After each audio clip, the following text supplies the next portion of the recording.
আসসালামু আলাইকুম বন্ধুরা, কেমন আছেন সবাই? আশা করছি আপনারা সবাই ভালো আছেন। আজ আপনাদের মাঝে যশোর বিমানবন্দর পার্কের আরও একটি ভিডিও নিয়ে আসলাম। আজকে এটাই হয়তোবা শেষ পর্ব, কারণ আমি আসলে বেশি ভিডিও করতে পারছিলাম না, অনেক রৌদ্র ছিল ওই সময়। যাই হোক, আজকের শেষ পর্ব দেখতে থাকুন এবং সাথে জাহাঙ্গীর বিন ইয়াকুবের আলোচনা তো আছেই। আসসালামু আলাইকুম ওয়া রাহমাতুল্লাহ।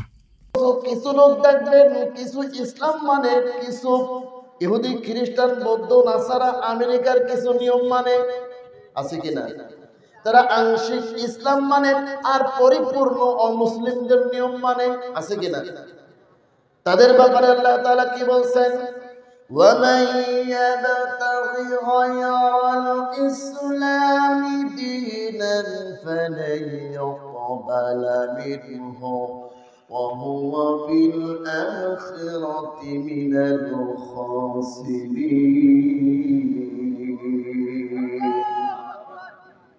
ইসলাম বাদে অন্য কোন গায়ের ইসলাম, অন্য কোন বিধান মানুষের জীবন আদর্শ হিসাবে যদি গ্রহণ করে নেয়, ম্যাক্সিমাম মানুষের নামাজ পড়ে, রোজা রাখে, হজ করে, যাকাত দেয়, কুরবানি দেয়, দাড়ি আছে, টুপি আছে, পাগড়ি আছে, লম্বা জামা আছে, কিন্তু জীবন আদর্শ হিসেবে ভিন্ন দল মানে, এর সংখ্যা কম না বেশি?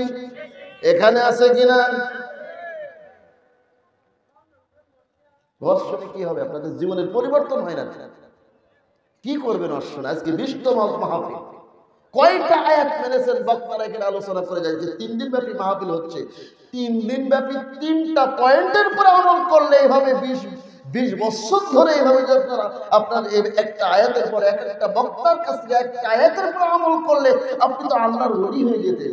অথচ এখনো পর্যন্ত আপনার মধ্যে সেই বক্রতা যায় নাই, নেফাকি যায় নাই, শয়তানি যায় নাই, চুলকানি এখনো আপনার মধ্য থেকে যায় নাই। কষ্ট পাচ্ছেন?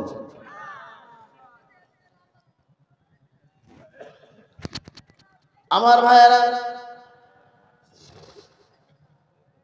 এই জন্য আল্লাহ পাক বলেছেন, ইসলাম বাদে অন্য কোন বাতিল মতবাদ, বাতিল কোন ধর্ম, বাতিল কোন দল যদি তুমি জীবন আদর্শ হিসেবে গ্রহণ করো, তাহলে সেটা গ্রহণ করা হবে না, আর তুমি অবশ্যই ক্ষতিগ্রস্তদের অন্তর্ভুক্ত হয়ে যাবে। কথা ঠিক কিনা?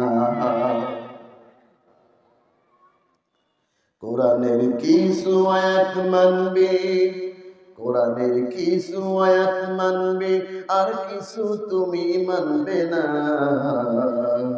এই সুবিধাবাদ জিন্দাবাদে মুমিন হওয়া যাবে না, সুবিধাবাদ জিন্দাবাদে মুমিন হওয়া যাবে না।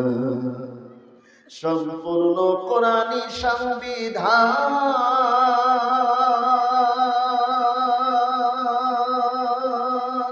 তারা আংশিক মানিনি, হবে কি তার মান রে? হবে কি তার মান?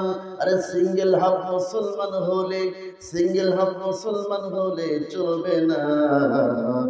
সুবিধাবাদ জিন্দাবাদে মুমিন হওয়া যাবে না, সুবিধাবাদ জিন্দাবাদে মুমিন হওয়া যাবে না। আমার ভাইয়েরা, তাহলে আল্লাহর জমিনে আল্লাহর দ্বীন কায়েম করতে হবে, দ্বীন মানতে হবে। পরিপূর্ণ না আংশিক? আপনারা জুতা পায়ে দেন, পরিপূর্ণ না আংশিক পায়ে দেন? জামার হাতা ঢোকান, আংশিক না সম্পূর্ণ? গোসল করতে যান, সম্পূর্ণ না আংশিক? বাথরুমের মধ্যে ঢোকেন, সম্পূর্ণ না আংশিক? এই যে এখন মশার কামড় শুরু হয়েছে, সম্পূর্ণ না আংশিক?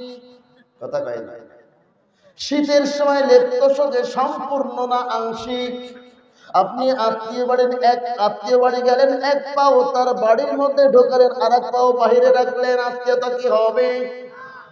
তাহলে সমস্ত জায়গায় কাঁথা বালিশে সম্পূর্ণ, বাথরুমে সম্পূর্ণ, গোসলখানায় সম্পূর্ণ, জামা কাপড়ে সম্পূর্ণ, স্যান্ডেলে সম্পূর্ণ, সমস্ত জায়গায় সম্পূর্ণ, আর কোরআনের ব্যাপারে আংশিক। এই আংশিক মুসলমান হওয়ার কারণে ও মুসলমান তোমার কপালে আগুন লেগে গেছে। কথাটা ঠিক ঠিক না?